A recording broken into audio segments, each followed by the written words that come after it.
We are almost near the completion of this Ind as 105 का कहानी, और ये डिस्कशन है डिसकंटिन्यूड ऑपरेशन का। सर किसको बोलते हैं discontinued operation? The answer is, एक आपके पास एक ऐसा बिजनेस डिवीजन है जिसको आप बेचना चाहते हो। जो मैं कई बार बोला ना, मेरा इलाहाबाद में मेरा एक टेक्सटाइल डिवीजन है, मेरे को बेचना है, that is called discontinued operation. अब आप बोलेंगे सर वो तो डिस्पोजल ग्रुप में भी आप बोले थे। Yes, a discontinued operation is a disposal group because group of assets and liabilities are there. तो सर एक खाली डिस्पोजल ग्रुप और एक डिसकंटिन्यूड ऑपरेशन के बीच में कोई डिस्टिंक्शन है क्या? एज सच अगर बोले तो all discontinued operations are disposal group, but all disposal group may not be a discontinued operation. Sir क्यों? क्योंकि डिसकंटिन्यूड ऑपरेशन का डेफिनेशन, आइए मैं आपको दिखाता हूं। डिसकंटिन्यूड ऑपरेशन का डेफिनेशन है कि it is a component of an entity. क्या बोला? Component of an entity that the entity is disposing, it should be a major line of operation. आपका एक धंधा होना चाहिए। मैंने बोला आप टेक्सटाइल बना करके बेचते हो, तो it should be a major line of operation and we are selling it in a single coordinated plan of disposal. तो डिस्पोजल ग्रुप जो पहले बोला ना,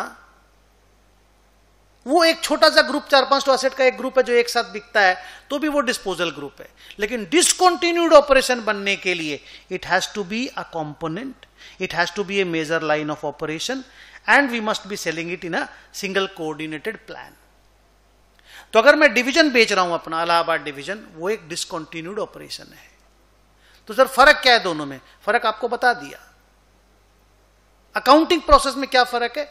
आंसर, कोई फर्क नहीं है।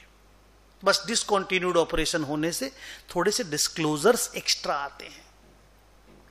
डिस्पोजल ग्रुप में वो डिस्क्लोजर एक्स्ट्रा नहीं आते। अदरवाइज डिसकंटिन्यूड ऑपरेशन और डिस्पोजल ग्रुप का अकाउंटिंग प्रोसेस तो मुन्ना सेम ही है।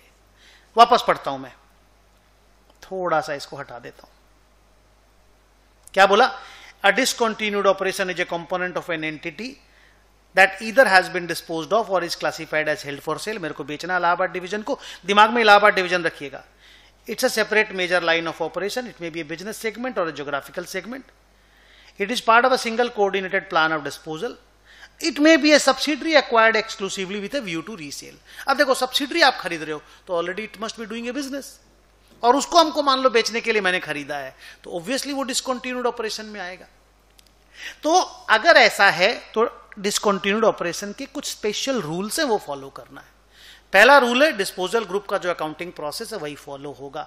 देखिए क्या बोला, same as disposal group accounting process, but हमको थोड़े से डिस्क्लोजर्स एक्स्ट्रा करने पड़ेंगे। क्या क्या डिस्क्लोजर्स हैं मैं डिस्कस करता हूं। देखो, पहला, in the profit and loss account, profit और loss from discontinued operation should be shown as a single line item. मतलब उस इलाहाबाद डिवीजन का जो प्रॉफिट लॉस है उसको एक सिंगल लाइन आइटम में डिस्क्लोज करना है। सर मतलब मान लो करंट ईयर में इलाहाबाद डिवीजन ने 230 करोड़ रुपए का प्रॉफिट अर्न किया, तो ये अलग से डिस्क्लोज होगा।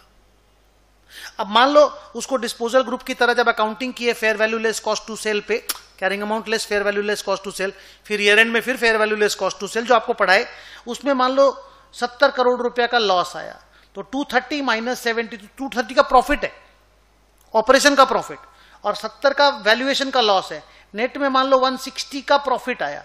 ये 160 का प्रॉफिट सेपरेटली पीएल में दिखाया जाएगा, प्रॉफिट फ्रॉम डिसकंटिन्यूड ऑपरेशन, और उसका ब्रेकअप कि ये बिजनेस का प्रॉफिट है और ये वैल्यूएशन का लॉस है, उसको अलग से नोट्स में दिखाया जाएगा। मैं पढ़ता हूं, देखो। In the profit and loss, the profit और loss from discontinued operation should be shown as a single line item. Profit or loss on measurement of this at fair value less cost to sell, ये ठीक से लिखा नहीं। Profit and loss on measurement of this at fair value less cost to sell should also be included here। ठीक है। The breakup of the above two items may be presented in the notes or in the profit and loss itself। Better रहता है notes में दिखाना।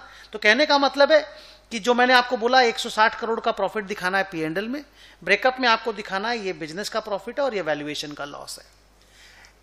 P&L में दो part करके भी दिखा सकते हो, profit earned from discontinued operation, loss on account of valuation as per Ind AS 105, ये भी आप कर सकते हो।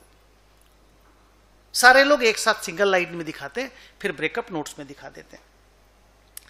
अब इंपॉर्टेंट बात है, ये जो 230 करोड़ रुपया का प्रॉफिट है जो आप टेक्सटाइल डिवीजन से कमाए माल बेच करके उस साल में, मान लो 25-26 वाले साल में, उसका भी ब्रेकअप दिखाना है 230 का, कि रेवेन्यू कितना था, पीएल में जैसे दिखाते हो, एक्सपेंस कितना था, पीबीटी कितना था, टैक्सेस कितना था।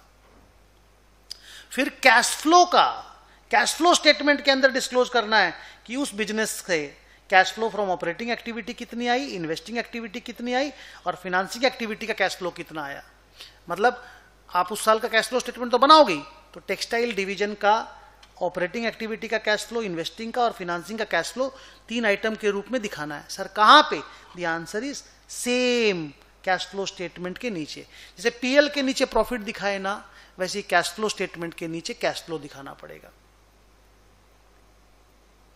Okay, last point Ind AS 105 का, कि अगर इस टेक्सटाइल डिवीजन का करेंट ईयर में डिसकंटिन्यूड ऑपरेशन बना और आप ये सारा डिस्क्लोजर करेंट ईयर का कर रहे हो, प्रायर पीरियड जो पिछला साल का इंफॉर्मेशन देते हो उसमें भी ये सबको रीस्टेट करना पड़ेगा। मतलब लास्ट ईयर के फिगर को भी रीग्रुप और रीअरेंज करना पड़ेगा। Prior period information should also be restated for comparative purposes. तो exactly the way you presented this discontinued operation in the P&L, in the cash flow and in the balance sheet in this year, preceding year के information में उसका data recollect करके उसके data को comparative purpose के लिए restate करना पड़ेगा। So this is the end of Ind AS 105। Thank you.